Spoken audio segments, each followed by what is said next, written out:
¿no? Sobre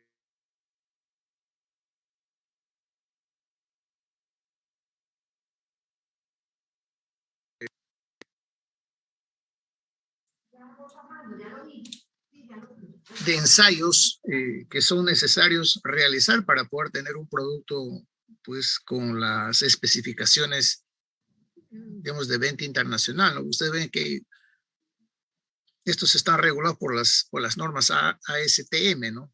Y que tienen su equivalente con las ISOs, ¿no? Tal vez alguien que va o intenta hacer una práctica en estas empresas tendría que revisar el video, ver esa ISOs, en qué consiste, para poder tener una idea un poquito más clara, ¿no? De todos esos ensayos que se hacen a nivel de laboratorio para garantizar que ese producto realmente está hecho para lo que se supone que ha sido diseñado, ¿no? No sé, tal vez Coronado, Josep, tal vez tienes algún comentario sobre este video.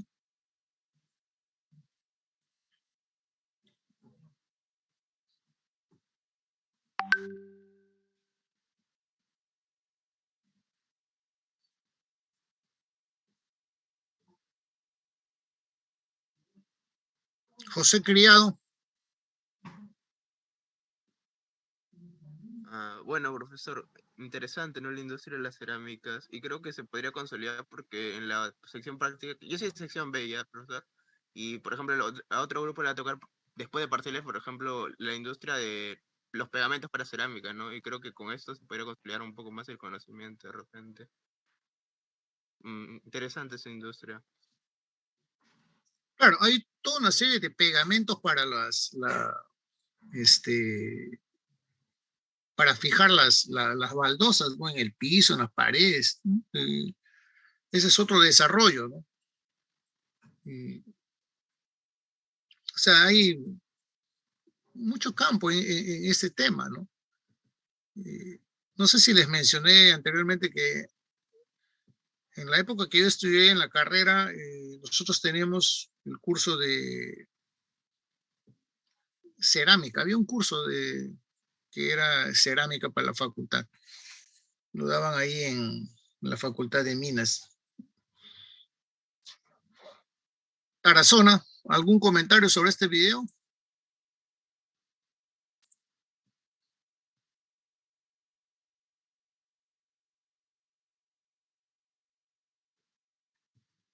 No, profesor, Kevin, me pareció interesante nada más.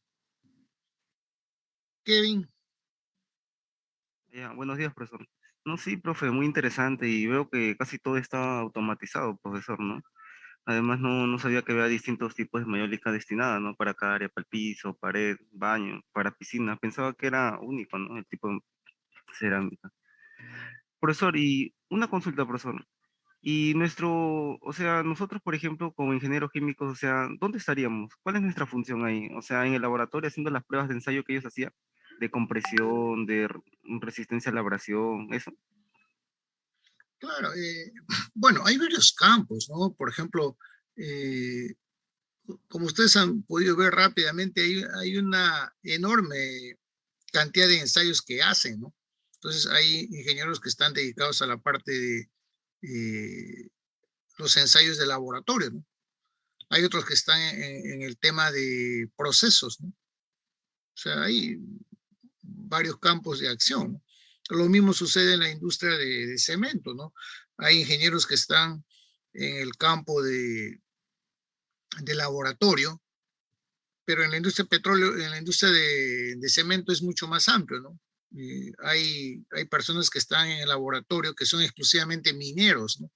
O geólogos, porque, bueno, conocen ellos cómo analizar suelos, ¿no? Cómo, y antes de analizarlo, digamos, propiamente haciéndole reaccionar con algo, previamente hacen análisis de rayos X, análisis visuales con lupas, etcétera, ¿no? Para determinar eh, si realmente hay el mineral que se busca, ¿no? Es todo un mundo de conocimientos, ¿no?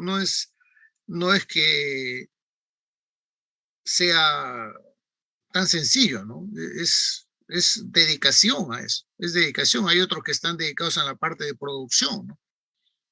Que es también todo un otro, digamos, otro bloque dentro del proceso productivo que tiene que marchar bien.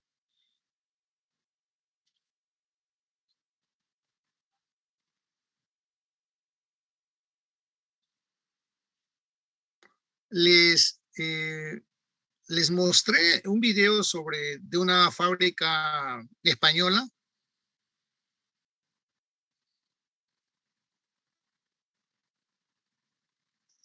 No, profe, creo que no. ¿No?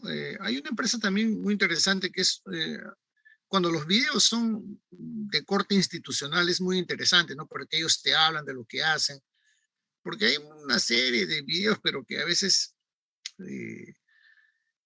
no tienen pues una calidad como para poder saber qué es lo que está pasando, qué es lo que están haciendo, ¿no? Hay videos que son institucionales, pero son pocos donde se muestran en detalle qué es lo que hacen, como este video, ¿no? Por ejemplo, de Cemento Lima, ¿no? Es un video institucional donde, bueno, te mencionan, por ejemplo, las ISOs, ¿no? Cómo hacen, qué ISO, qué norma aplican para hacer tal o cual análisis. Y eso es interesante porque, digamos, al que está con la inquietud de querer seguir más en ese campo, puede revisar el video, puede ver en qué consisten esas normas, ¿no?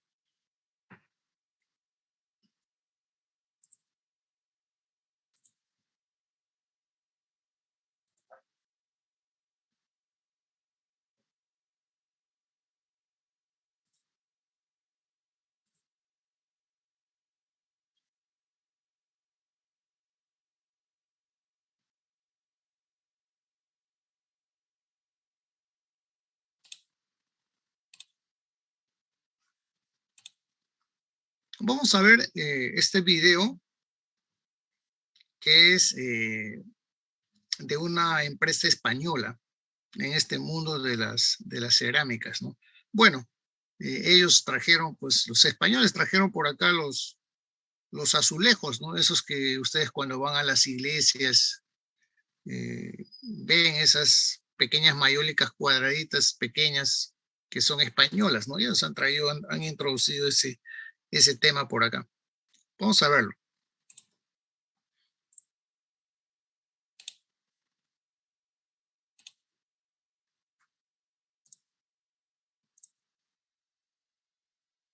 Gaya Forés. Tras más de un siglo de experiencia, Gaya Forés cuenta con unas instalaciones de 160.000 metros cuadrados, adaptadas a tecnologías de última generación. Gaya Forés se especializa en pavimento porcelánico y revestimiento con una producción anual superior a los 2,5 millones de metros cuadrados. Desde sus inicios en 1897, Gaya Forés ha tenido siempre el compromiso de ofrecer el producto de calidad que los clientes requieren. Por ello, nuestros procesos de fabricación cumplen con las normativas de calidad más exigentes. El proceso de fabricación cerámica pasa por las siguientes fases: preparación de materias primas, prensado, esmaltado, cocción, clasificación, embalado, la fabricación paso a paso, las materias primas, arcilla y esmalte. La baldosa cerámica se compone de arcillas, que conforman lo que llamamos bizcocho, y de esmaltes, lo que vemos en la superficie y que nos permite diferenciar las baldosas aplicando el diseño deseado. El engobe es la base que utilizamos para unir arcilla y esmalte. El proceso cerámico comienza con la selección de las materias primas que forman parte de la baldosa y que son fundamentalmente arcillas, feldespatos, arenas, carbonatos y caolines. Dado que las materias primas se suelen utilizar tal y como se extraen de las minas o canteras, lo más importante es asegurar su homogeneización previa para asegurar la continuidad de sus características. Para ello, se somete a un proceso de molturación mecánica que dispersa las partículas y las reduce. Gaia Forest dispone de su propio almacén de esmaltes, silos y una zona de descarga de la arcilla ya tratada. Atomización y prensado. El proceso de fabricación se inicia con la atomización de las materias primas. El polvo atomizado con el que conformaremos el soporte cerámico o bizcocho es esférico y hueco, puesto que la eliminación del agua se produce de una manera muy brusca en el atomizador, y es importante que ese gránulo sea esférico y hueco para favorecer la facilidad de prensado, el reparto en el molde y su compactación en la prensa, necesario para obtener un producto con la resistencia mecánica adecuada para el viaje que emprenderá por la línea de esmaltado y decoración. Se descarga ese polvo atomizado en el silo y se alimenta el carro de la prensa.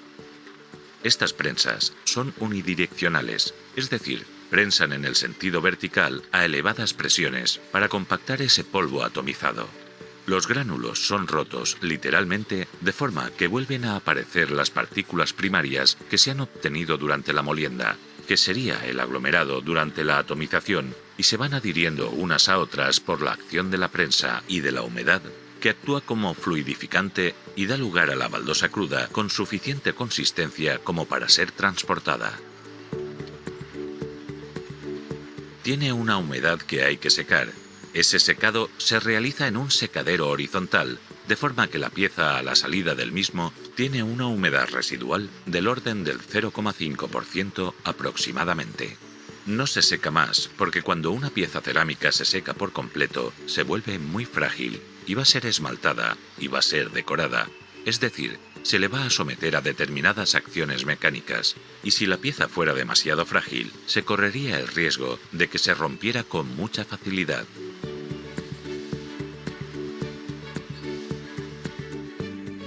Esmaltado y decoración. La pieza va directamente ya a la línea de esmaltado, donde se aplican diferentes capas de engobe y de esmalte. Los engobes son materiales del interfase entre el soporte arcilloso y el esmalte que se va a depositar sobre él. Encima de esta capa de engobe se deposita una capa de esmalte base sobre la cual se realizará la decoración.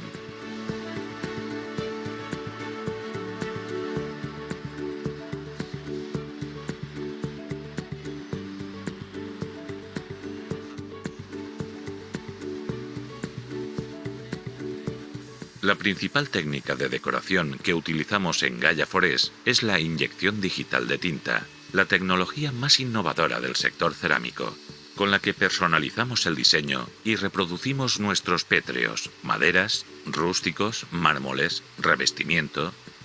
Nuestras máquinas permiten decorar con inyección de tinta, sin contacto, baldosas cerámicas, con lo que conseguimos cubrir el 100% de la pieza, incluyendo altos y bajos relieves, a semejanza de lo que ocurre en el sector gráfico. En la actualidad, ya alcanzamos resoluciones de 400 dpi gracias a nuestros cabezales y trabajamos con pentacromía y aplicación de efectos digitales. Se puede conseguir una flexibilidad enorme en cuanto a decoración en la medida que vayan cambiando los archivos que hacen funcionar este sistema de impresión. Con la inyección de tinta aplicamos diseño y color a la pieza con una óptima preparación de esmaltes y reducción de residuos.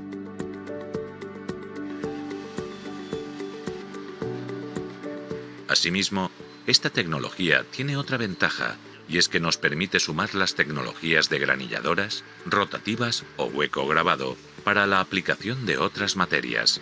Con todo ello, dotamos al producto final de las propiedades técnicas diferenciadoras de la cerámica: impermeabilidad, resistencia a ataques químicos, superficies antideslizantes, facilidad de limpieza o inalterabilidad, y de propiedades estéticas que darán a la baldosa la profundidad, textura, pleno realismo y naturalidad deseadas.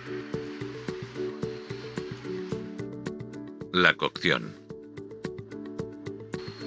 Y el paso siguiente y crucial es la cocción de esa baldosa. La cocción de las baldosas se realiza en hornos de rodillo monostrato y con ciclos muy rápidos de cocción del orden de los 45 a 60 minutos. El funcionamiento de estos hornos es muy sencillo. El horno tiene una cámara relativamente baja, sí muy ancha, unos 2,5 metros, para poder introducir muchas baldosas al mismo tiempo y tiene una longitud de 110 metros. Funcionan a gas, hasta alcanzar las temperaturas máximas que están entre los 1100 y los 1200 grados centígrados. La llama está en contacto directo con las piezas, con las baldosas que se están cociendo. Está muy optimizado desde el punto de vista de la recuperación del calor a efectos de reducir el consumo y están estudiados de tal manera que los gases calientes que se generan se reaprovechen para recalentar las baldosas en las primeras etapas de la cocción. Es muy fácil en este tipo de hornos producir una gran cantidad de material en tiempos muy cortos.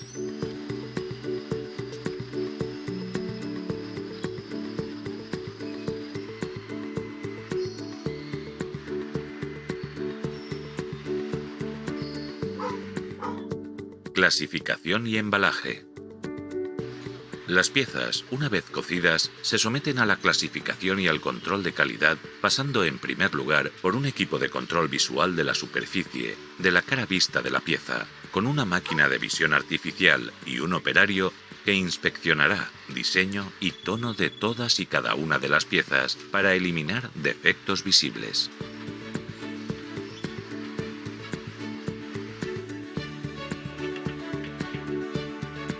Y posteriormente, la clasificadora determina las características. Por un lado, dimensionales, las baldosas cerámicas deberán ser todas del mismo tamaño. Y por otro lado, las baldosas deben tener unos estándares de planitud, que son los que se controlan en estas líneas de selección. La baldosa cerámica es un producto industrial y su uso está basado en la constancia, en propiedades, incluidas también las estéticas.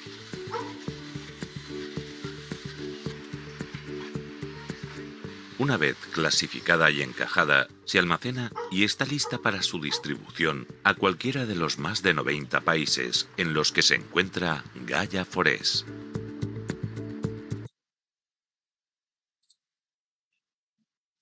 Miren, en este video bien interesante, cómo procesan ellos, digamos, las materias primas, ¿no? Hay un secado de ese material, hay una atomización, ¿no? Ese es secado por atomización, ¿no? Es similar a cómo se produce leche en polvo, bajo ese mismo esquema.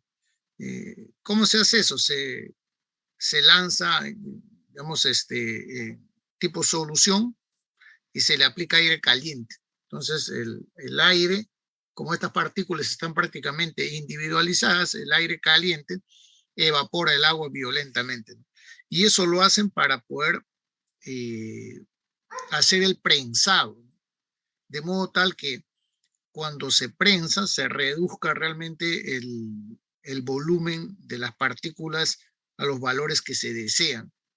Porque si contiene agua, si bien es cierto, lo pueden prensar, pero no va a tener la cohesión necesaria de las partículas, ¿no? Mientras que cuando las partículas están vacías al comprimirse, porque son por naturaleza misma, que son materiales arcillosos, tienen porosidad, entonces al estar vacíos sí se pueden comprimir, ¿no? Se pueden comprimir. Y en la cocción, digamos, literalmente ahí lo que al comprimirlo se reduce drásticamente el volumen y en la cocción se puede volver a recuperar las características de esas partículas, pero ya compactadas, ¿no? Compactadas. Lo que hace pues que estos materiales también tengan dureza, tengan por llamarlo de alguna manera, 0% de nivel de absorción de gases, de agua, lo que le hace, digamos, un material completamente inerte, ¿no? Y adecuado para ser usado pues en cocinas, paredes, baños, etc. Alex del Piero, ¿algún comentario sobre este video?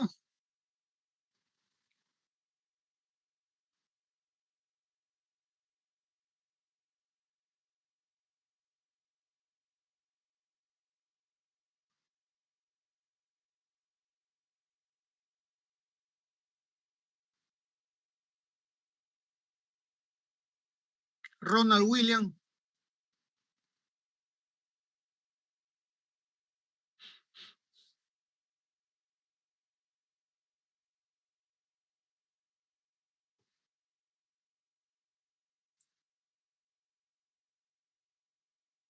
Alarcón Tesen.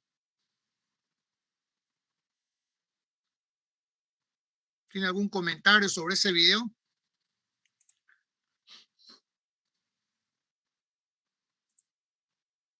Wendy Sánchez.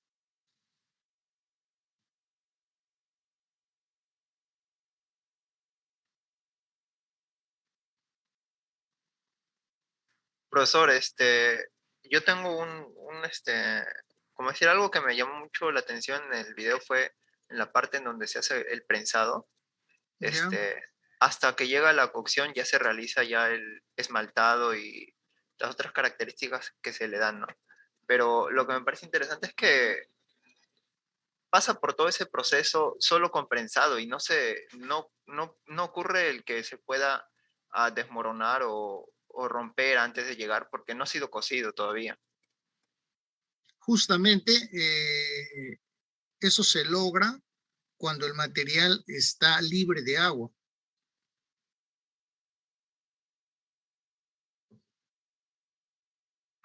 Si el material está con agua, no se va a lograr hacer la compactación deseada, ¿no? Porque, digamos, los poros están llenos de agua, ¿no? En cambio, cuando ya el material previamente ha sido secado, el agua ha sido evaporado del material, entonces hay un buen porcentaje de volumen vacío. Y es lo que sucede, por ejemplo, en el caso del óxido de aluminio, ¿no? En el proceso de anodizado, el nivel de porosidad es más o menos el 40%, ¿no? Por eso es que se puede finalmente añadirle vapor de agua y compactarlo al material, pero ese es otro tema, ¿no? Sí, Joel, ¿qué más? No, sí, eso y la parte en el que es transportado el material, porque he visto que son como unas máquinas que los llevan y son un montón de cerámica, se puede decir, ¿no? Que es transportado y yo, por ejemplo, he cargado en paquetes para, pues, para mi casa, ¿no? Y pesa un montón. Yo me imagino que por lo menos esa máquina debe transportar unas 6 7 toneladas o más. Y, y no parece una máquina sofisticada, ¿no? Que pueda llevar eso. O sea, eso también me parece curioso. Muy bien. Todo el nivel tecnológico que está en relación a hacer la decoración también, ¿no?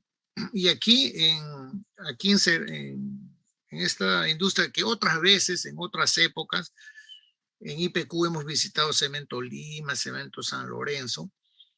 Ahí hay personal de otras carreras, como por ejemplo, ahí hay arquitectos, ¿no? Hay arquitectos que trabajan en el diseño de las mayólicas.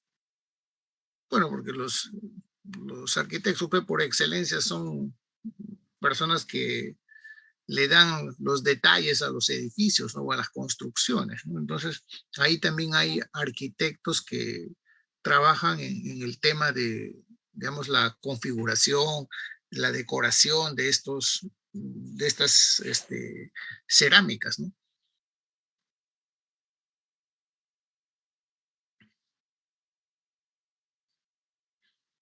Tito Paxi, ¿algún comentario? A Joel le ha llamado la atención ciertas cosas de inicio, ¿no? No sé a usted qué le ha llamado la atención.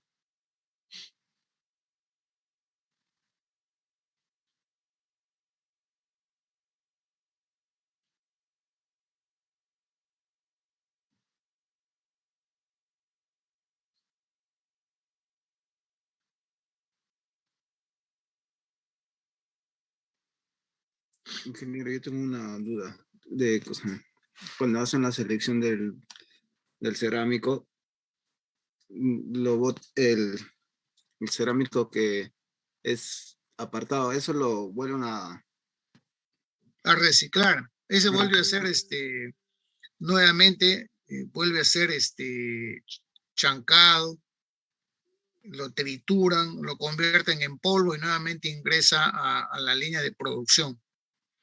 pero ahí estaría contaminado con lo que le echan vidrio, un vidrio, ese vidrio blanco había visto en el video. Vidrio líquido, Ujú. lo contaminarían, ¿cómo lo separarían eso? No, eso nuevamente lo convierte en el polvo, pero no es que utilicen todo eso para volver a hacer la mayólica, ¿no? Utilizan proporciones, ¿no? Paulatinamente van usando, ¿no? Sin cambiar las propiedades del producto final, ¿no? Eso inevitablemente va a suceder. Lo mismo también sucede con el vidrio, ¿no? Se recircula nuevamente. Tiene que ser, lo tratan como si fuese un material virgen. Me está diciendo que echan pequeñas proporciones en gran cantidad de material reciclado. O lo Claro, entiendo mal. es que esa arcilla no tiene ningún tipo de, digamos, no ha sido usado, ¿no? Está cero de uso, simplemente por algún defecto que puede ser una rayadura indeseable o algo, simplemente lo separan, pero eso lo vuelven nuevamente a triturar, ¿no? Y lo Hay en otro, convierten en... disculpa por la corrección, pero hay otros lugares, otros así, mm, empresas que seleccionan ese tipos. Por ejemplo, si tiene una rayadura, una mancha, lo seleccionan al tipo 3, creo. Algo por ahí. Cuando fui a comprar me dijeron, ¿qué tipo quieres? Tipo 1, o sea, que es buena, que no tiene defectos. De ahí otro tipo 2 y tipo 3 he visto. Los tipo 3 tienen defectos de tamaño en milímetros. 1 milímetro a 2 milímetros tiene defectos. Cuando yo lo medía tenía defecto de 2 milímetros de línea. También tenía así rayados, como me dice, en el recubrimiento de vidrio, cuando lo recubren la última capa, se me fue el nombre, tenía unos defectos rayados también. No sé si también lo harían ese tipo de... No, mira, bueno, yo no he visto eso, Eduardo. Lo que yo sí he visto es que en el proceso automáticamente se elimina de la línea de producción un material que está defectuoso, ¿no? No sé, tal vez como tú mencionas, 1 milímetro es poco perceptible. Tal vez eso suceda, pero lo que yo he visto es automático, ¿no? Automáticamente se separa de la línea. No, y eso lo hace, ¿cómo se llama? Como las mayólicas pasan, digamos, a una cierta velocidad, eso lo hace un sistema electrónico, ¿no?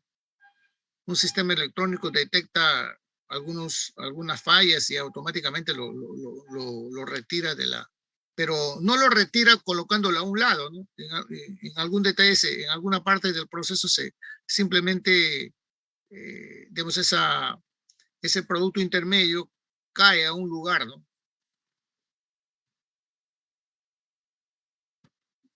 Claro, sí, sí. Sí, a ver, cuando lo seleccionan cuando está mal dañado, lo hacen, lo separan, claro. Y lo mismo también, algo similar es para el vidrio, ¿no? En alguna parte del proceso no está bien, nadie vaya a tocar ese vidrio, ¿no? Ni modo. Entonces, el vidrio automáticamente es separado porque hay un ojo electrónico que determina ciertos detalles, ¿no? Y lo elimina automáticamente. Y se rompe y ese vidrio nuevamente vuelve a ser procesado para... Ahora, yo supongo que el proceso de recirculación pues no es para hacer todo tipo de material cerámico, tal vez sea lo que tú mencionas, ¿no? Un producto digamos, que no sea de primer nivel, pero en empresas como Cerámica Lima o Cemento Andino, pues no hay cemento de segunda, ¿no? No hay cemento de tercera, ¿no? El cemento es de una calidad única, ¿no? cuando dice cemento, ¿se refiere al cerámico? ¿O No, me solamente refiero, por ejemplo, en el caso cerámico? de producir cemento, por ejemplo, ¿no?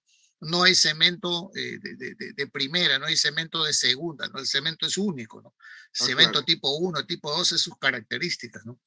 No hay claro, cemento tipo, 1, bueno, de segunda clase, no hay eso. O sea, cemento tiene que ser de primera en cualquier, sea tipo 1, tipo 2, ¿no? Por los usos que tiene. Lo mismo supongo que acá, ¿no? Como un producto, la empresa se va a cuidar de que sea el producto de calidad, sobre todo porque exportan, ¿no? claro, yo creo que lo hacen eso mayormente como cuando hacen sus pisos, hacen recortes y esos ya, esos recortes, ese es de tercera calidad, digamos que tiene de rayado o diferentes distancias, lo cortan. Bueno, no, eso ya será lo que otros juntan, ¿no? Pero no sé, ahí sí no te sabría decir porque lógicamente cuando hacen digamos, hacen instalaciones ya montan la cerámica, bueno, cortan, hacen cortes, etcétera, ¿no? Pero no sé si esos retazos que quedan se usan en otros lugares, no lo sé. Pero eso ya no sería venta de la fábrica, ¿no? La empresa te va a entregar un producto de calidad, ¿no? Sí. Y en caso de reciclaje, ¿por qué no lo hacen igual que los materiales como el acero? Por ejemplo, el fierro tú llevas a la chatarra y lo reciclas, el plástico igualmente. Acá en caso de estos, de los cerámicos, ¿por qué no hay un puesto de reciclaje? Por ejemplo, Bueno, familiares, bueno, eso sería interesante, ¿no? Ver dónde hay. Me imagino que sí debe haber. eh, o, por ejemplo, cuando hacen edificios, van a, digamos, colocar las mayólicas en los pisos, van a quedar una cantidad inevitable digamos, de trozos, pedazos del material que no, digamos, que lo han cortado para ajustarse a las dimensiones del lugar. Y eso va a haber en cantidad, ¿no? Pero me imagino que ahí un tráiler vendrá a recoger en los edificios y seguramente tiene un destino, ¿no? Ahora, no sé si sea la misma fábrica o tal vez lo lleven a un relleno sanitario, no lo sé. es directo consulta de empleo. Alejandra Zamora, buen día, ¿cómo está? ¿Qué le ha llamado la atención de este video? La automatización, tal vez, no sé.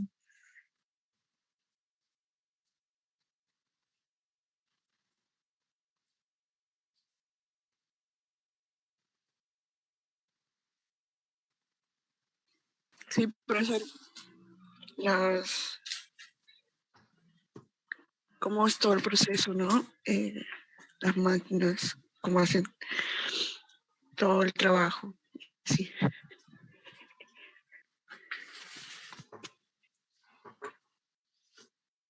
Señorita Wendy, ¿algo le ha llamado la atención en este video?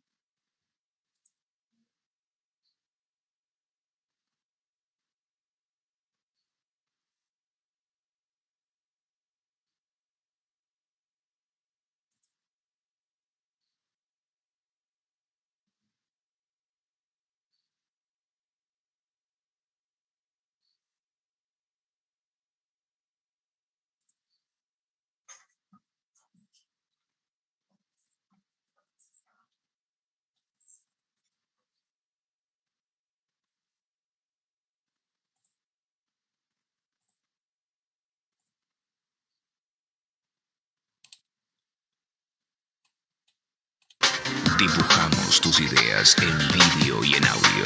Zona Roja Productora. Radio, televisión, web, multimedia. Zona Roja Productora. Donde le damos. Cerámicas Rialto S.A. inició sus operaciones en 1982, con una producción y venta de 120.000 metros cuadrados por mes. Cuenta con un área de 22.000 metros cuadrados y se encuentra ubicada en el sector de Chayhuabamba, Panamericana Norte, kilómetro 8,5, en la ciudad de Cuenca. Su capacidad productiva actual sobrepasa los 420.000 metros cuadrados mensuales. Esto gracias a la tecnología de punta utilizada, con maquinaria automatizada de origen europeo y el control de calidad necesario en cada etapa del proceso.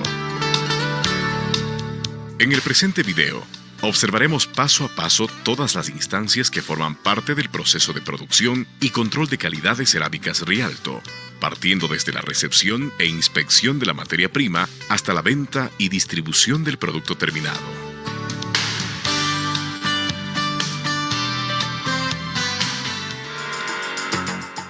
Inspección de materia prima. El proceso inicia con la llegada de la materia prima a la planta.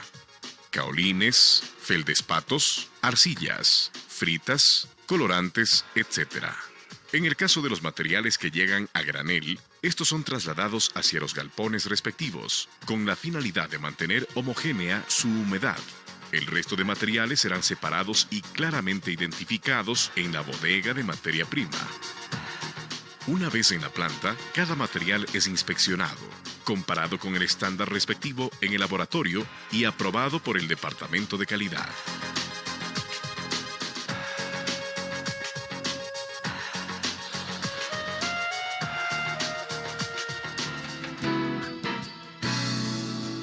Pesaje. El Laboratorio de Investigación y Desarrollo emite la orden de carga o receta en la que se identifica el material y la dosificación del producto a elaborar. Esta formulación dependerá del tipo de proceso que se realice, sea piso o pared. Cabe señalar que las especificaciones del producto terminado son diferentes para cada uno.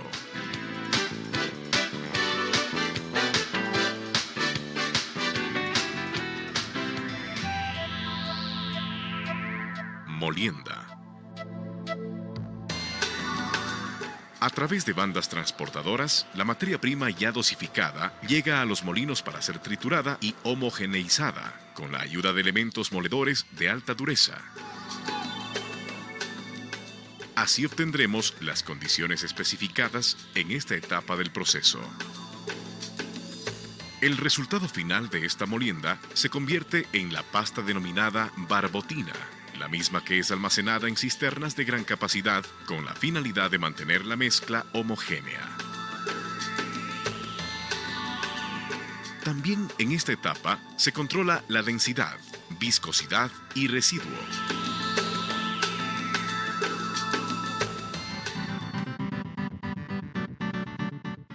Atomización.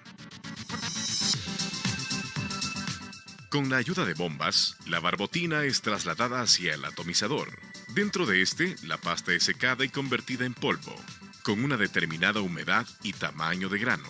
Luego permanecerá en reposo en los sitios de almacenamiento durante 24 horas con la finalidad de mantener la humedad lo más homogénea posible.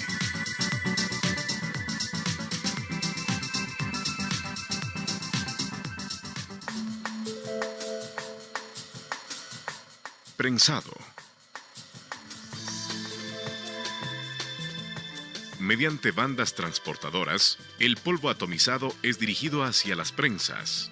El material se sitúa en las cavidades respectivas y se compacta por la presión hidráulica ejercida.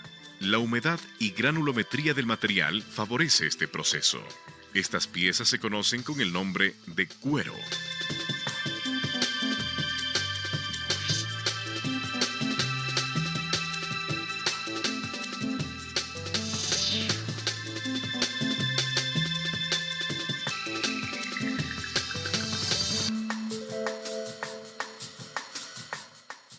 Secado.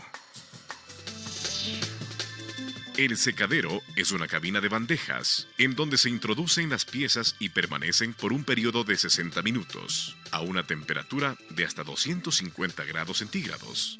El objetivo es aumentar la resistencia mecánica para su transporte y decoración en las líneas de esmaltación.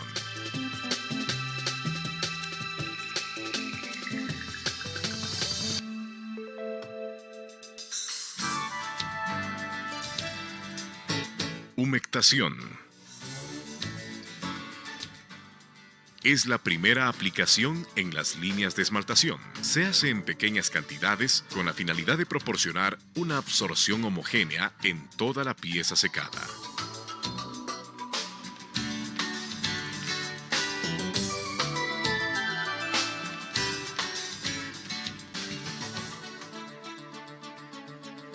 Aplicación de engobe.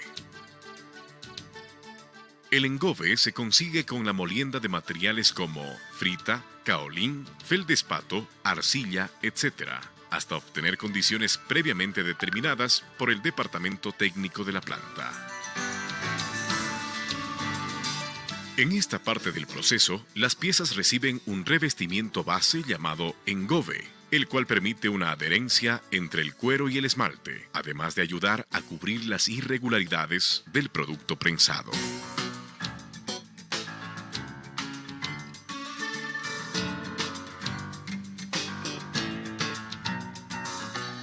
Esmaltado.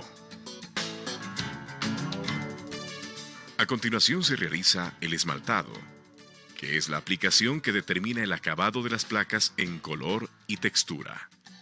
Consiste en aplicar sobre la superficie de la pieza una mezcla de frita y colorantes en las condiciones determinadas por el departamento técnico y de acuerdo al requerimiento del producto.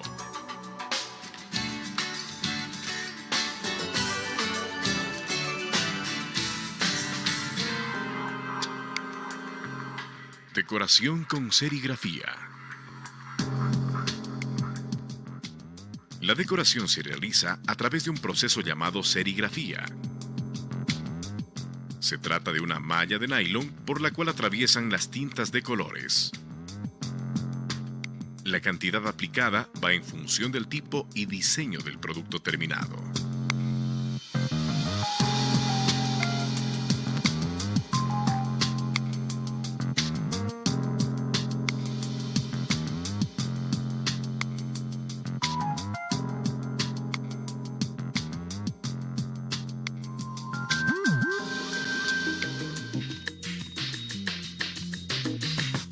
Horno. Las condiciones de cocción dependen del proceso y están sujetas a las especificaciones técnicas del producto terminado para piso o pared. El producto para pared se quema a una temperatura de 1080 grados centígrados y un ciclo de permanencia en el horno de 42 minutos, mientras que el producto para piso se quema a una temperatura de 1170 grados centígrados y un ciclo de permanencia en el horno de 42 minutos.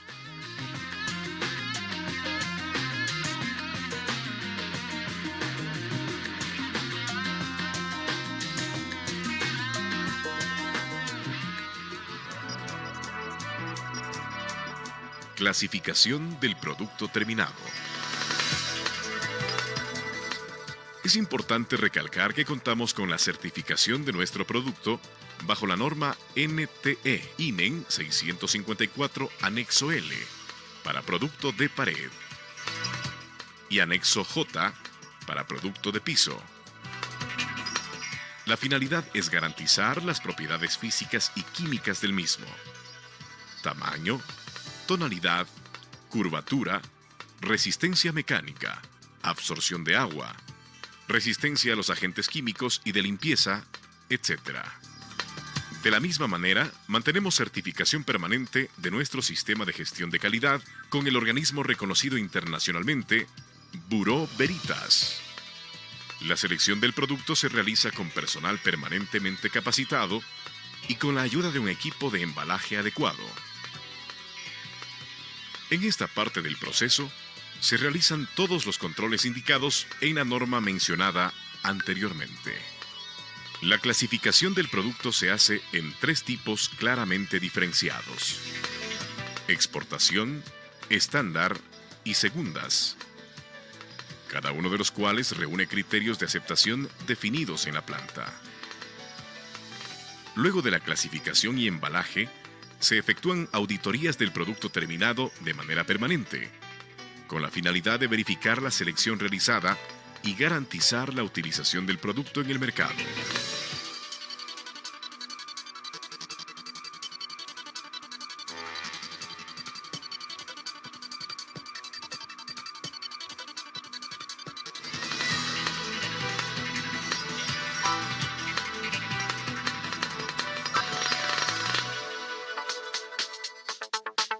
Empaque.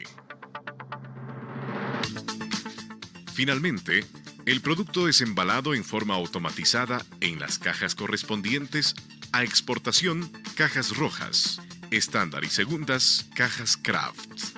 En planta, el robot encargado de armar las paletas de producto lo hace mediante señales recibidas por los sensores. Cuando estas están llenas, se procede a realizar las auditorías de calidad. Un técnico calificado realiza las observaciones correspondientes de cada paleta de exportación y estándar. Estas se ejecutan mediante una simulación de uso, colocándolas sobre una superficie demarcada y se verifica unidad por unidad. Hecho esto, el experto determina su aceptación o rechazo en función del panel de criterios existente en Rialto. Luego de este control, las paletas son cubiertas con plástico para ingresar a la prebodega de producto terminado.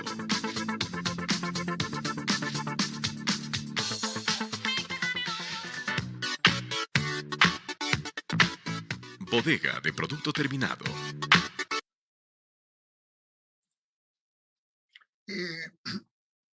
Eduardo, acá has podido ver que aquí hay producción de segunda, ¿no? Seguramente son digamos, las cerámicas que llegan al final y tienen algún pequeño desperfecto que es poco visible, digamos, podría ser en tamaño, ¿no?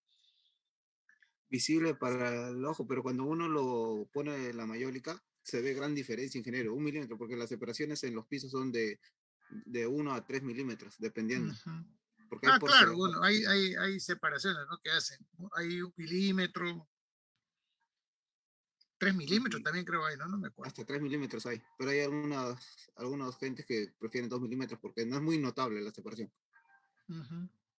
Y siendo un milímetro en el cerámico que sea, ya es, para mí es gran cantidad, porque mientras uno va poniendo más cantidad, se va notando más la separación. ¿Tú trabajas en esto, Eduardo? Mis familiares trabajan. No, ya. Claro. Aquí sí hablan de un producto de segunda, ¿no? Así es, El como le cemento digo, Lima. Sí, dígame. como le decía, también hay hasta producto tercera lo hacen, claro. Y ya son más fuertes ya. Bueno, interesante. Entonces, vamos a avanzar.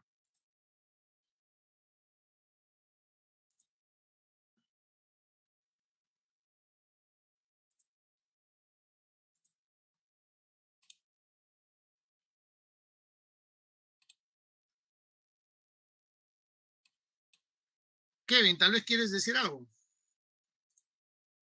Ya, solo una cosa, profesor. Profesor, por ejemplo, en el video vimos así que hay molinos en series, ¿no? Allá y, bueno, dos preguntas de repente. ¿Y cómo se determina, no? ¿Cuántos molinos tienen que haber y por qué necesariamente en serie, profesor? ¿Por qué no se pueden, o sea, poner de repente de manera paralela y cosa que lo unimos, ¿no? O sea, la salida mediante fajas transportadoras a una sola faja transportadora. Eso, profesor. O sea, ¿cómo se determina la cantidad de molinos y lo Eso otro, ¿no? O está en sea, ¿por qué función, eso por está qué en no? función del flujo de alimentación de materia prima que van a tratar, ¿no?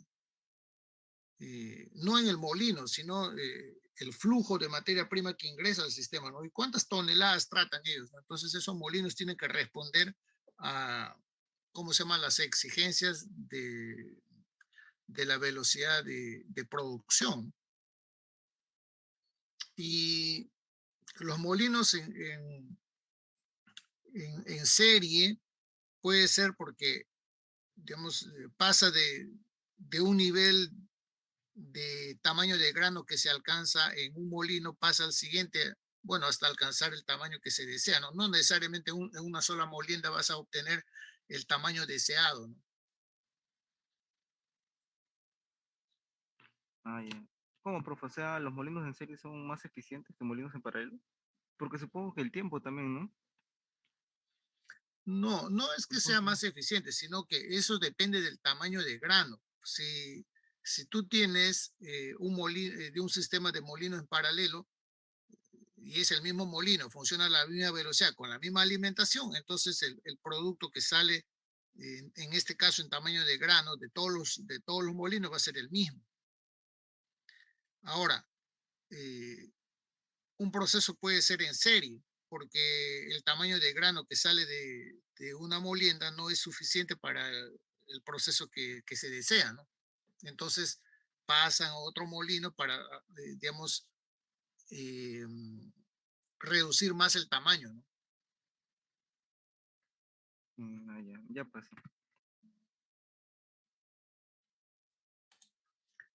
Bueno, el otro tema que está en relación a esto era estos lo que llaman azulejos, ¿no? Bueno, que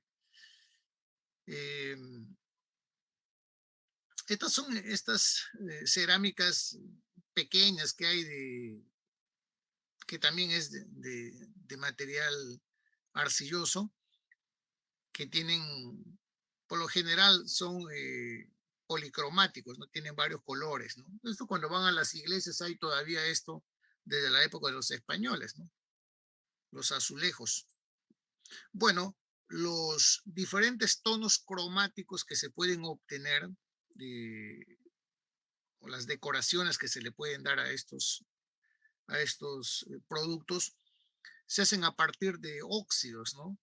Por ejemplo, el óxido de cobalto genera un color azul, el óxido de cobre genera un color verde, el óxido de manganeso genera un color, dependiendo de su concentración, castaño hasta negro, ¿no? El óxido de hierro amarillo, el óxido de estaño blanco. El óxido de estaño también se aplica en el vidrio para hacer más transparente. Miren, este objeto muy interesante. Entonces, estos colores se obtienen a partir de óxidos, ¿no? Bueno, la cerámica vidriada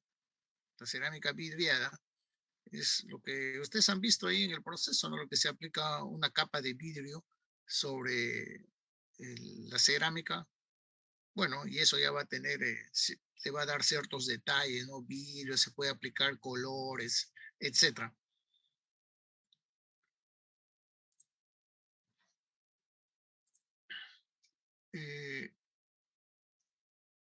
Esto, fíjense ustedes, no sé si ustedes todavía han vivido en o han experimentado algo de esto que están viendo, ¿no?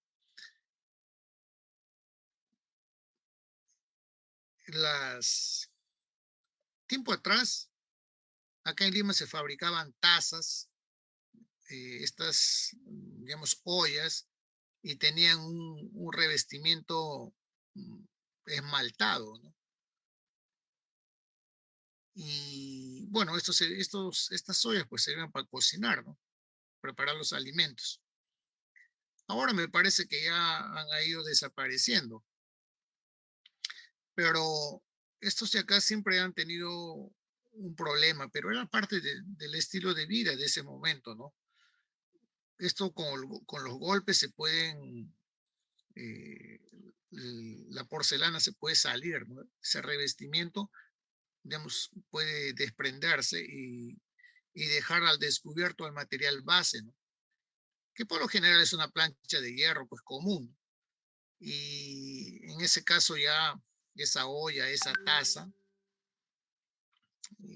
ya deja de tener valor, porque al entrar en contacto el alimento que se está cocinando, entonces contaminantes pueden ingresar a la comida, ¿no? Y bueno, las personas finalmente lo podrían ingerir.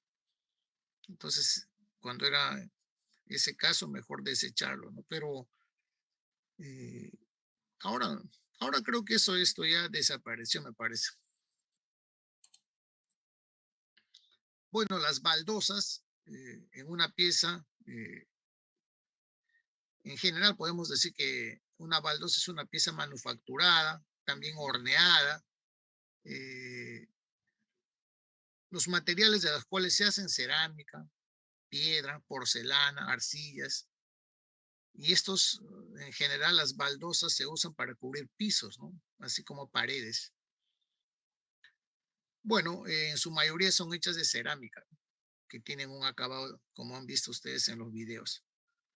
Estos baldosas de piso pueden ser pintadas, pueden ser esmaltadas, pueden tener una cubierta de vidrio, ¿no? Y acá está, ¿no?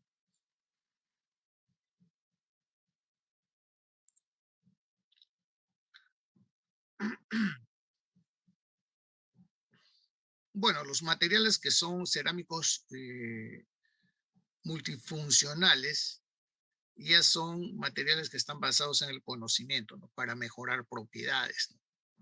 Y qué es lo que, digamos, a través de estos videos ustedes han podido percibir, ¿no?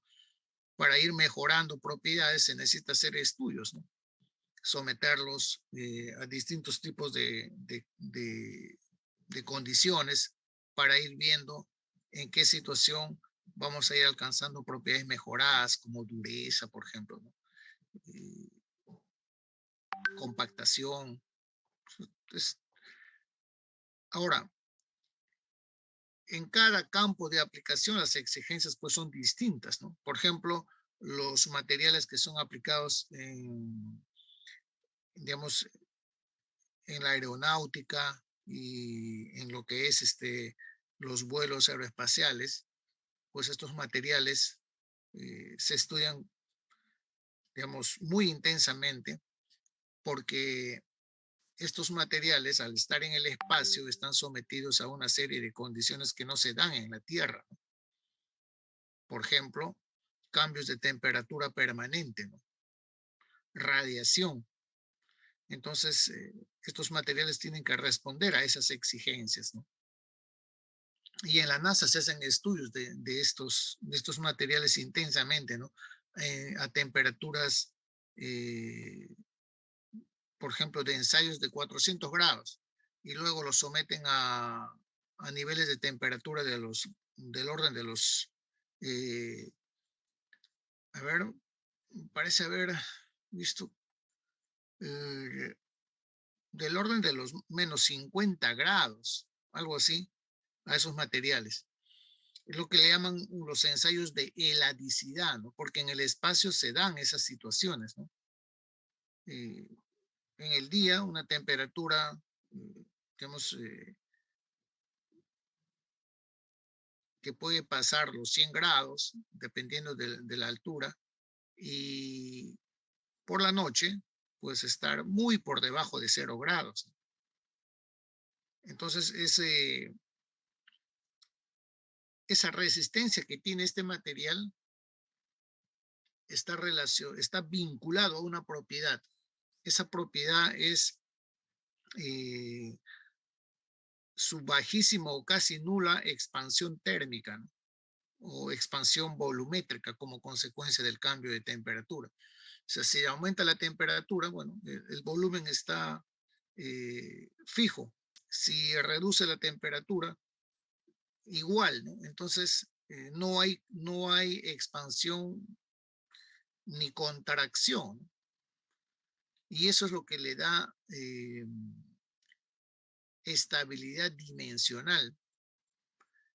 Por ejemplo, el vidrio común no tiene eso, ¿no? El vidrio cuando se calienta tiende a expandirse y se enfría, se contrae bruscamente, lo que se rompe, ¿no?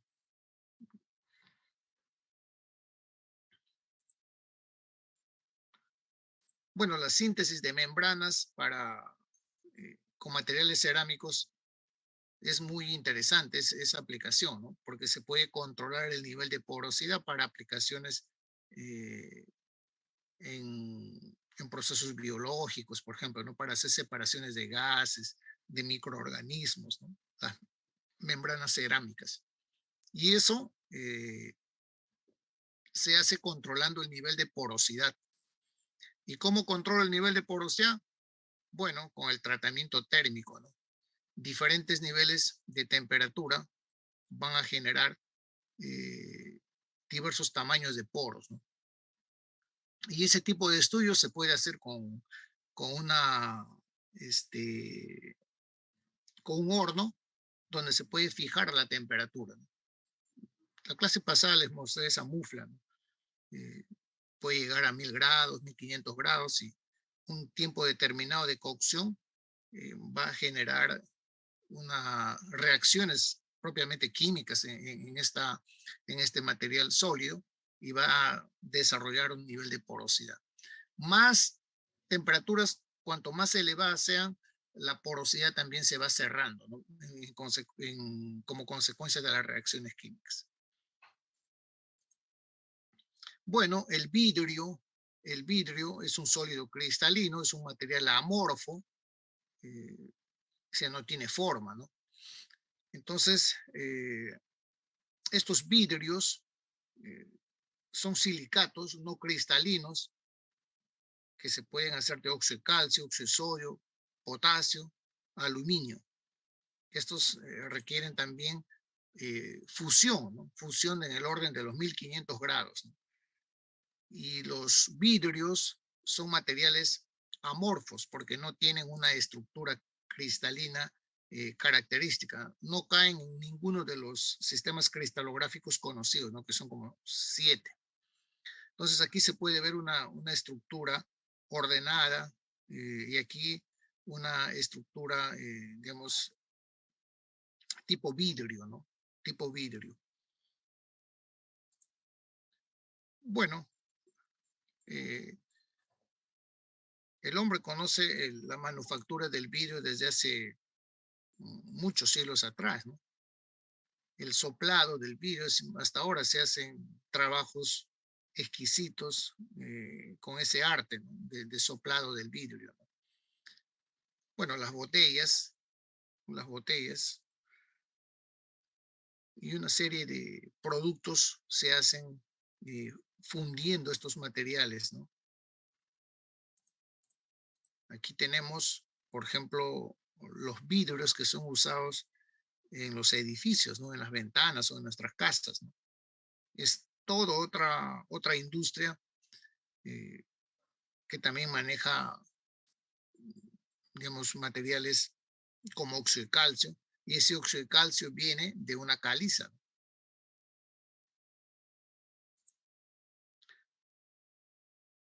Y aquí tienen ustedes algunas características especiales o composiciones de vidrios, ¿no?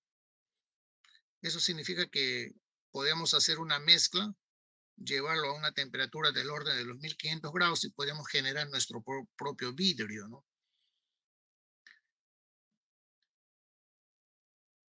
Hay vidrios que, los vidrios comunes, por ejemplo, ¿no? No soportan cambios de temperatura, digamos, caliente a frío, no soportan eso, se rompe con facilidad. Sin embargo, hay tratamientos térmicos que se hacen a estos vidrios para mejorar sus propiedades, ¿no? Y podemos tener vidrios, por ejemplo, que resisten altos impactos, impactos de bala, por ejemplo, ¿no? Los autos que mueven a los ministros, al presidente, son autos que tienen ese tipo de vidrios, ¿no? Resisten impactos de bala, ¿no? Siempre ustedes en el laboratorio han manejado el Pirex, ¿no? Que es en ese caso un borosilicato, ¿no? El Pirex es una marca, ¿no? Los Bicor también son muy conocidos. Fíjense ustedes acá la mezcla, ¿no? De cómo se hace un Pirex. ¿Y cuál es su propiedad más importante? Que es resistente al choque térmico, ¿no? Y es por eso que tenemos en los laboratorios estos tipos de materiales de vidrio, ¿no? Lo calentamos, lo lavamos, etcétera, y bueno, el vaso, el Pirex está ahí sin deteriorarse, ¿no?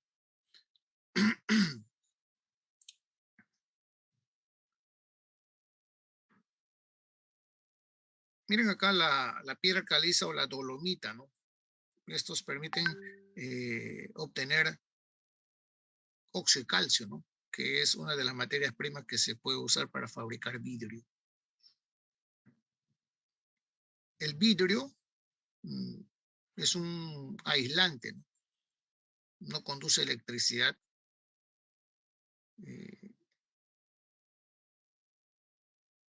Es un aislante eléctrico, así como también aislante térmico, ¿no? Los colores también pueden modificarse en los vidrios, ¿no? Ustedes eso lo ven a diario, ¿no? Por donde se mueven, siempre se aprecian colores de vidrio variados, ¿no? Y ese color se debe en gran medida a la presencia de iones metálicos, ¿no?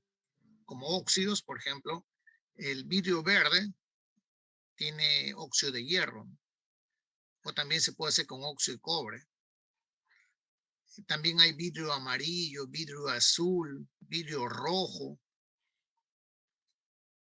Hay vidrios inclusive que se le puede aplicar oro, ¿no? Como esto, ¿no? El vidrio rojo, pequeñas partículas de oro, ¿no? Y cobre. Entonces, hay vidrios pues para distintos usos, ¿no? Inclusive hay vidrios que se hacen con propiedades mejoradas, donde aplicando un cierto potencial al vidrio, se puede cambiar su polarización y se puede impedir de que la luz ingrese a un ambiente. Y en pleno día podemos hacer la noche en un edificio, ¿no? O en un ambiente de trabajo. Hay vidrios de esa naturaleza, ¿no? El conocimiento, por supuesto, permite ir logrando avances en ese sentido, ¿no? Y en los hoteles en Dubái hay ese tipo de aplicación, ¿no? Usted tiene digamos, una habitación y usted no quiere que entre mucha luz, ¿no? Entonces usted puede modificar la intensidad de luz que quiere que ingrese al ambiente, ¿no? Y en aplicaciones como pueden ser en centros médicos o en lugares donde hay investigación y por algún lugar o por alguna circunstancia no necesitamos luz en ese ambiente, teniendo aún una ventana, podemos impedir de que la luz ingrese, ¿no? Y se hace la noche en un ambiente, ¿no? El vidrio se puede obtener a partir de la fusión a 1500 grados Celsius de principalmente sílice, bueno, otros carbonato de sodio que genera óxido de calcio óxido de sodio y la caliza que genera óxido de calcio, ¿no? Bueno, como un material producido, también tiene sus propiedades, ¿no? El vidrio se puede corroer, pero no es perceptible, en el tiempo de vida de una persona, ¿no? Esa corrosión se puede desarrollar en muchos,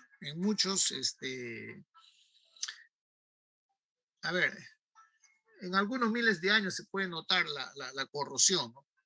Porque se tiene vidrios de hace muchos años o muchos miles de años atrás y se ha podido observar eso, ¿no? De que el vidrio se corroe, pero como les digo, eso no es perceptible dentro del tiempo de vida de una persona, ¿no? Vamos a ver un video de su proceso productivo del vidrio.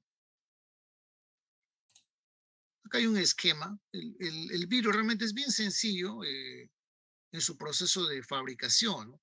Se tiene la arena, el carbonato de sodio que va a permitir generar óxido de sodio por calentamiento térmico, descomposición térmica, la piedra caliza que genera el óxido de calcio por descomposición térmica, bueno, feldespatos, bórax, Entonces, pero no necesariamente todos los vidrios tienen esto, ¿no? Eso ya dependerá de qué tipo de vidrio queramos hacer. Entonces, vamos a ver acá un video.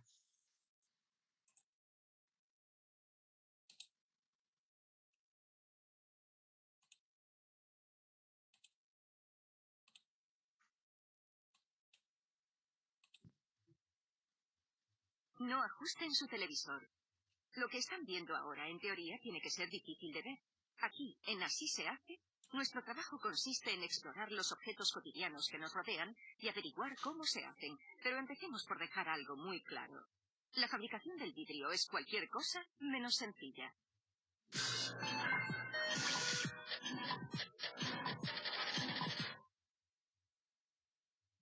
El uso del vidrio se conoce desde tiempos de los egipcios, hace 4000 años. Pero no se usaba en la construcción, sino solo para proteger objetos pequeños. Más adelante, los romanos serían los maestros en la fabricación del vidrio, y sus métodos se usarían hasta el siglo XVIII. Pero a finales del siglo XIX, el vidrio dejó de ser un objeto de lujo para convertirse en un material de construcción tan común como el acero y el hormigón.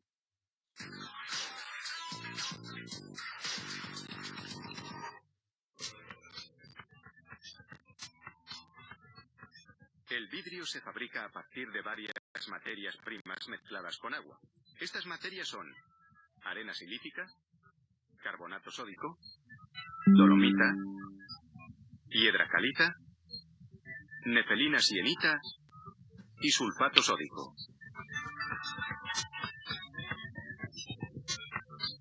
El proceso comienza vertiendo en una tolva fragmentos de vidrio reciclado con nueva materia prima. Todo ello se fundirá. La mezcla de materiales sale en un flujo continuo con destino a un horno de gas. La temperatura dentro del horno es de 1500 grados centígrados. Tiene capacidad para 1500 toneladas de vidrio fundido. Cada día se usan 500 toneladas. En esta cámara de regeneración se precalienta el aire de combustión a 1000 grados. Los materiales de la mezcla comienzan a fundirse y hay que remover el vidrio fundido. El homogeneizador mezcla el vidrio para igualar la temperatura. En unas horas se realizará el vertido. En la industria del vidrio, esta máquina se conoce como rodillo superior. El vidrio se vierte en un baño de estaño líquido en el que flota. Ahora es un material blando que se moldea formando una cinta.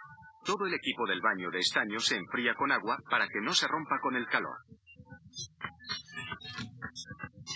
Cuando sale del baño, el vidrio está a 600 grados. Hay que enfriarlo una vez más, y de ello se encarga esta máquina. Esta enorme cinta de vidrio mide 3,3 metros de ancho.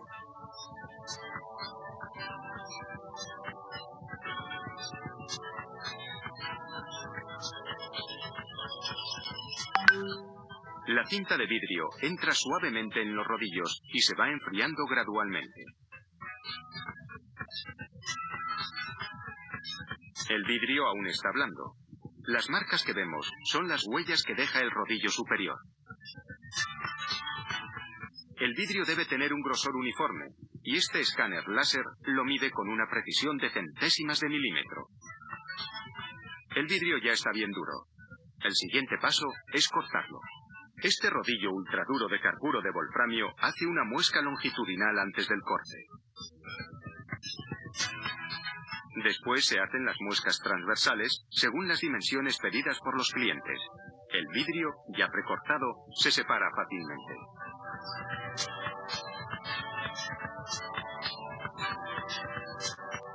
Las tiras de vidrio se separan y continúan su viaje por la cinta transportadora.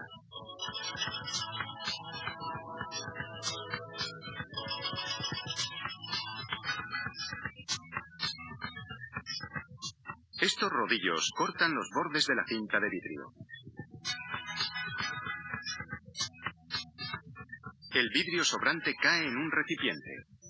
Posteriormente, se reciclará. Estos rodillos forrados de goma guían las láminas de vidrio hacia el departamento de inspección. Cuando llegan para la inspección, estas inmensas láminas de vidrio se manipulan cuidadosamente y se colocan en vertical.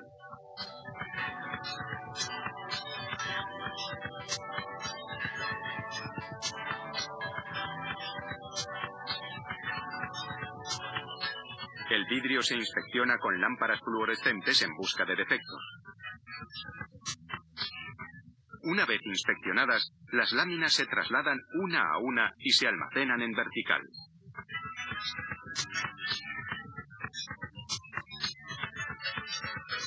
Para la fabricación de vidrio se necesitan varios días. Ahora ya está listo para la entrega. El calor ha transformado ingredientes sólidos en vidrio transparente.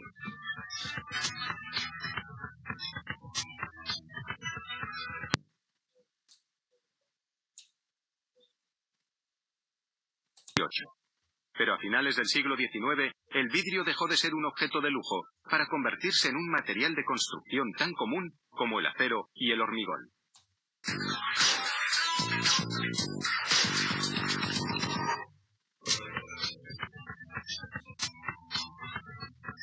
El vidrio se fabrica a partir de varias materias primas mezcladas con agua. Estas materias son arena silícica, carbonato sódico, dolomita, piedra caliza, nefelina sienita y sulfato sódico.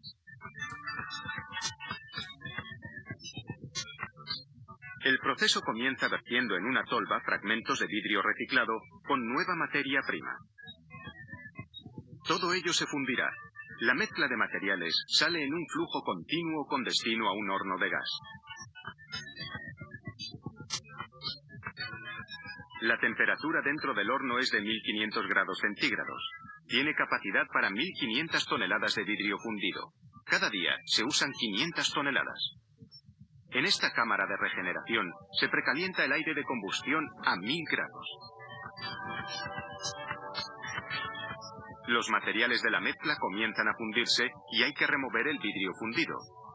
El homogeneizador mezcla el vidrio para igualar la temperatura. En unas horas se realizará el vertido. En la industria del vidrio, esta máquina se conoce como rodillo superior. El vidrio se vierte en un baño de estaño líquido en el que flota. Ahora es un material blando que se moldea formando una cinta. Todo el equipo del baño de estaño se enfría con agua para que no se rompa con el calor. Cuando sale del baño, el vidrio está a 600 grados. Hay que enfriarlo una vez más, y de ello se encarga esta máquina. Esta enorme cinta de vidrio mide 3,3 metros de ancho.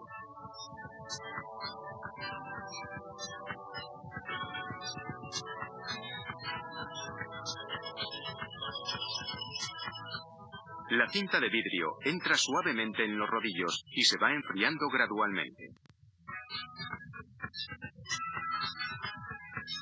El vidrio aún está blando. Las marcas que vemos son las huellas que deja el rodillo superior. El vidrio debe tener un grosor uniforme, y este escáner láser lo mide con una precisión de centésimas de milímetro. El vidrio ya está bien duro. El siguiente paso es cortarlo. Este rodillo ultraduro de carburo de wolframio hace una muesca longitudinal antes del corte. Después se hacen las muescas transversales según las dimensiones pedidas por los clientes. El vidrio, ya precortado, se separa fácilmente.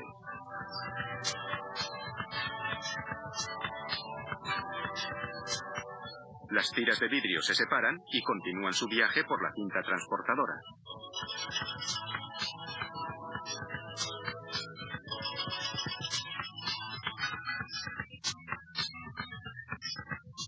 Estos rodillos cortan los bordes de la cinta de vidrio.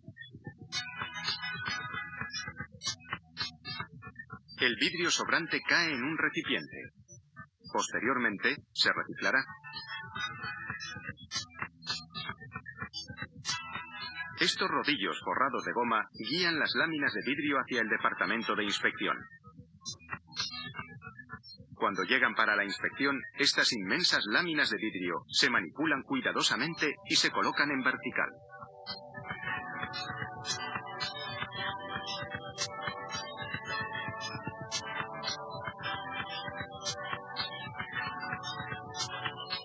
El vidrio se inspecciona con lámparas fluorescentes en busca de defectos. Una vez inspeccionadas, las láminas se trasladan una a una y se almacenan en vertical.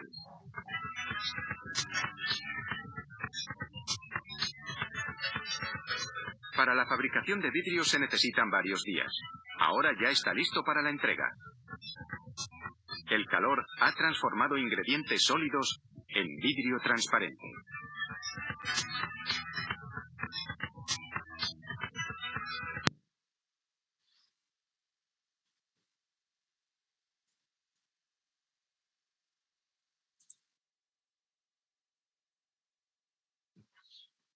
Jefferson Ramírez, ¿qué te parece este video?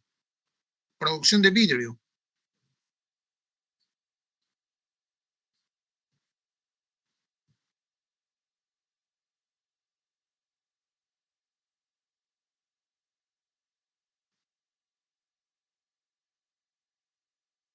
Kevin.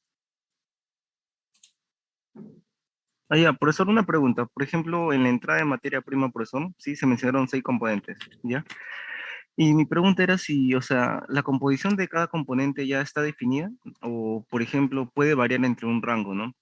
Por ejemplo, supongamos, ¿no? El sulfato sódico me entra 1%, ¿no? Y siempre tiene que entrar 1% o está en un rango, ¿no? Con que esté entre 1 y 1.25, o sea, no hay problema. ¿Cómo es, profe? ¿Y está definido o puede estar entre un rango? La composición de cada Hay vidrios para diferentes aplicaciones, ¿no? Hay vidrios también, hay vidrio que se hace como piso. Tiempo atrás, ahora ya no lo veo, pero años atrás, por ejemplo, por el Jirón de la Unión, por ahí por donde está el Hotel Bolívar, había en las veredas, habían pisos de vidrio, o también habían ¿cómo se llama esto? Donde está una ventana, era una ventana de vidrio, ¿no? Pero ahora ya no están, ya parece que por alguna razón ya los han sacado. Pero antes había pisos de vidrio, ¿no? Por el centro de Lima. Espacios donde tú caminabas por ahí, ¿no? Y no pasaba nada. Ya. Entonces, ese vidrio que está en el suelo, pues tiene otra característica, ¿no? Profesor, respecto, por ejemplo, al vidrio, por ejemplo, en parte del vidrio, o sea, parte del vidrio se cortaba, ¿sí? ¿No? Porque se quería una medida, decía, bueno, ya, pero, o sea, ese vidrio, por ejemplo, obviamente es reciclado y simplemente, o sea, se le funde y se le da forma y ya está. O sea, el vidrio que ha sido así separado, ¿no? Simplemente se No, le ese funde vidrio se tiene que volver a moler. se muele, Aquí se funde. en Cemento hay una fábrica de vidrio en el Callao, Binza, que alguna vez hemos ido. Ese vidrio que han visto ustedes acá cómo se separan, ¿no? Las partes, hay partes que se cortan para dar las dimensiones y no es que está defectuoso, simplemente se corta para darle las dimensiones, pero eso no se bota, ¿no? Nuevamente se vuelve al proceso, se tiene que triturar, darle el tamaño de grano para que ingrese nuevamente al proceso, ¿no? Ya, profesor.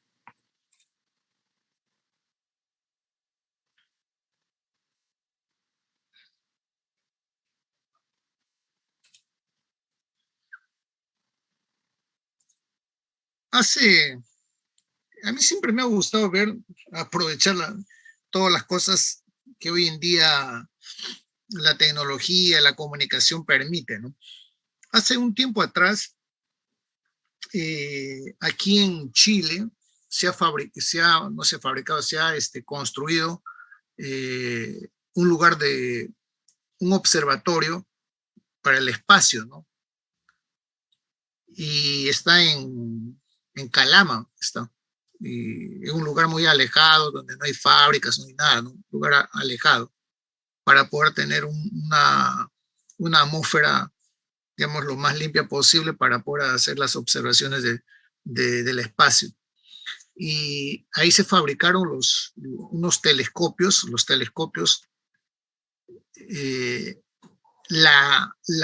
el lente de estos telescopios Eso es lo que a mí me llamó la atención. El lente del telescopio se fabricó en Alemania y ese lente ha sido transportado por barco. Inclusive hicieron una carretera especialmente construida para el transporte, para hacerle llegar, para transportarlo desde el puerto hasta su lugar de ubicación de ese lente, ¿no? Un carro especial, una carretera especializada, y tenía guías la carretera para que digamos, toda esta estructura, este lente, no se vaya a rayar, ¿no? Porque si se producía una rayadura, automáticamente el lente quedaba desechado.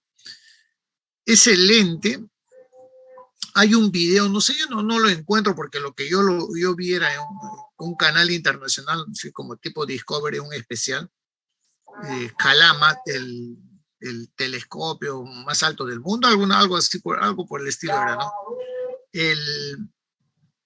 Este lente que se fabrica, me parece que era algo de 7 toneladas de vidrio, ¿no? Que, bueno, una vez que se funde todo esto, lo colocan en una matriz, como si fuese digamos, una especie de cilindro, vamos a hacer un cilindro chato. Y a mí me llamó poderosamente la atención el enfriamiento de ese bloque de vidrio, ¿no? El enfriamiento, estamos hablando de 1500 grados en promedio, ¿no? Era más o menos en el orden de 0.5 grados por día, ¿no? Algo así, un enfriamiento muy lento, muy lento. ¿Y por qué tenía que ser ese enfriamiento así, no? Porque en un enfriamiento lento se permite que haya una cristalización, o vamos a llamar un ordenamiento de su estructura de esto que llamamos vidrio, de modo tal que haya un resultado homogéneo. Entonces, ¿cómo conseguir eso haciendo que toda esa masa se enfríe lentamente, ¿no? Eso me llamó a mí poderosamente la atención, ¿no? Para con eso influir directamente en la homogenización del material. Y eso se reflejaba en la capacidad de este material de poder tener las imágenes más claras de las observaciones que hacían del espacio. Eso fue uno. El otro detalle que fue impresionante es la lente, digamos, que uno puede, digamos, a simple vista puede ver que es, digamos, plana, la superficie es plana. Sin embargo, la superficie tiene una concavidad. Y eso también me llamó poderosamente la atención. Esa concavidad lo hacen mediante un pulido, pero un pulido lo hace una máquina especializada, ¿no? Para hacer el lustrado de la superficie y darle la concavidad que necesita. Entonces, ese pulido, ese lustrado, vamos a llamarlo así, a la perfección, no podía tener ningún tipo de imperfección, porque eso podía generar una distorsión de las imágenes que se pueden observar en el espacio, ¿no? Eso fue lo segundo que me llamó la atención. Y lo tercero que me llamó la atención fue cómo trasladar todo ese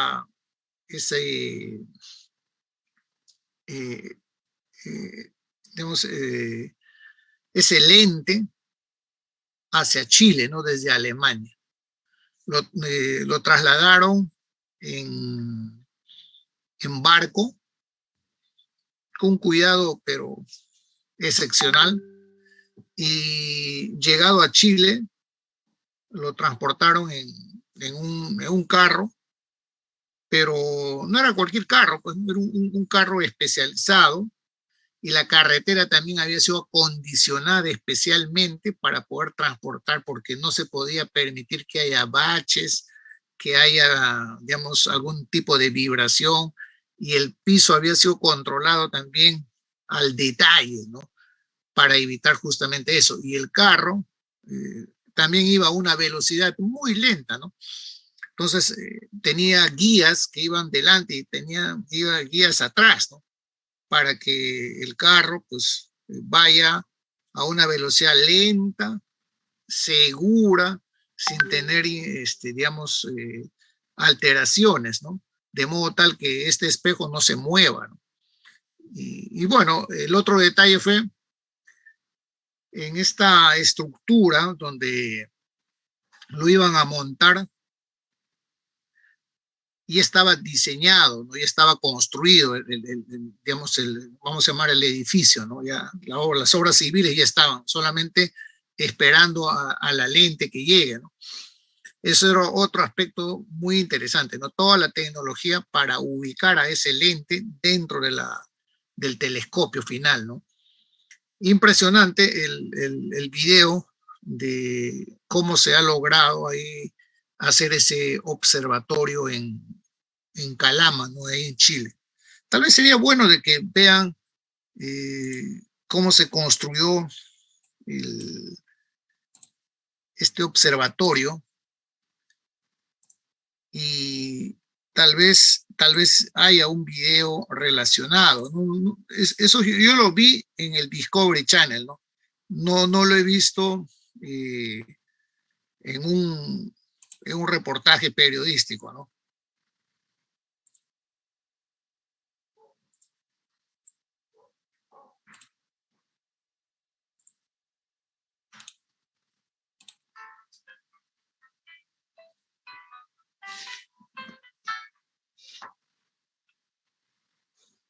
Se dieron cuenta que las letras aumentaban de...